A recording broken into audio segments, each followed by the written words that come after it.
concern yang kedua dari yang masuk yang kami tampung itu adalah mengenai lapangan pekerjaan, Pak.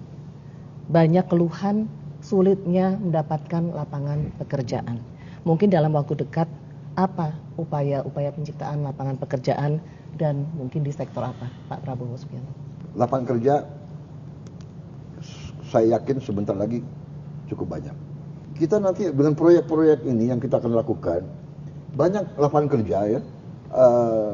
Sebagai contoh, nanti yang kita mau bikin hilirisasi itu ya, di bidang perkebunan, kelautan, perikanan dan sebagainya, itu kurang lebih kita bisa ciptakan 8 juta lapangan kerja. Koperasi desa 1,6 juta. Tapi belasan juta petani hasil penerimaan dia, ya, penghasilan dia akan naik. Kita yakini akan naik. Nah, masalahnya kalau mau kerja di kota besar ruangan AC terbatas. Mungkin. Sedangkan sarjana aja yang terpinter mau saya kirim ke desa kok. Iya kan? You jadi manajer makan bergizi, manajer koperasi, tapi lebih dari itu Anda jadi penggerak, Anda guru, Anda motivator, Anda pembina koperasi.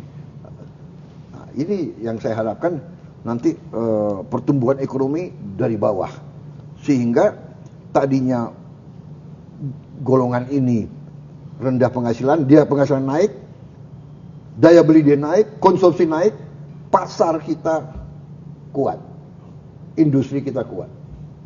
Actually this is the whole rencana kita. Jadi lapangan kerja saya optimis, tapi tentunya harus ada keberpihakan. Dalam arti, contoh ya, ini terjadi sekarang, yang harus kita siap mental. Makanya iptek harus kita kuasai. Kenapa? Sekarang terjadi robotics. Ya, AI, Pak. AI robotics, pabrik yang tadinya 5.000 orang dijalankan oleh 15 orang. Mercedes-Benz itu sekarang dia bisa jalankan pabrik mobil dengan 20 orang yang tadinya 3.000 orang. Nah, bagaimana kita? Ini keputusan politik, tapi kita harus keberpihakan. Sekarang saya dengar ya di Emirates Arab, kementerian-kementerian itu banyak yang paperless. Ya. Jadi dia berani, dia mungkin satu kementerian tuh mungkin hanya 300 orang. Kita mungkin 3.000 orang. Kementerian Pertahanan yang saya pimpin 5.000 orang. Tapi waktu Covid yang masuk hanya 1.000 orang. Jadi berarti 1.000 orang cukup. Iya kan? 1.000 orang cukup. 1.000 orang cukup. Iya kan?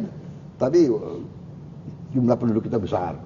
Jadi gini loh, antara efisiensi, teknologi, keberpihakan. Tapi ya sudah.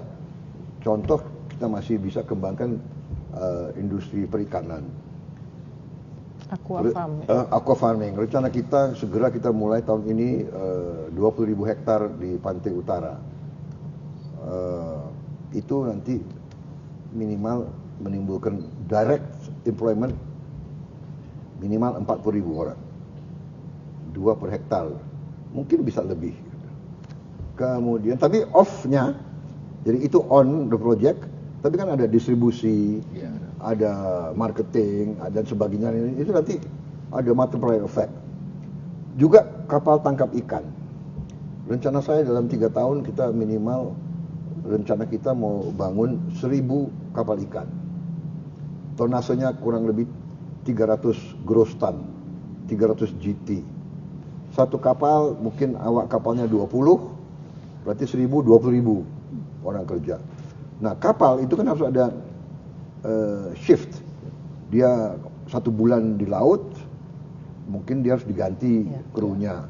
Jadi itu bisa 40.000 orang dari situ. Belum dermaga, belum cold storage, belum processing, belum pengalengan Distribusi. dan sebagainya.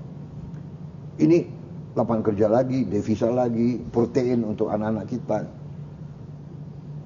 Jadi lot has to be done, tapi memang kita harus waspadai disruption Teknologi. teknologi. Oke. Bapak Presiden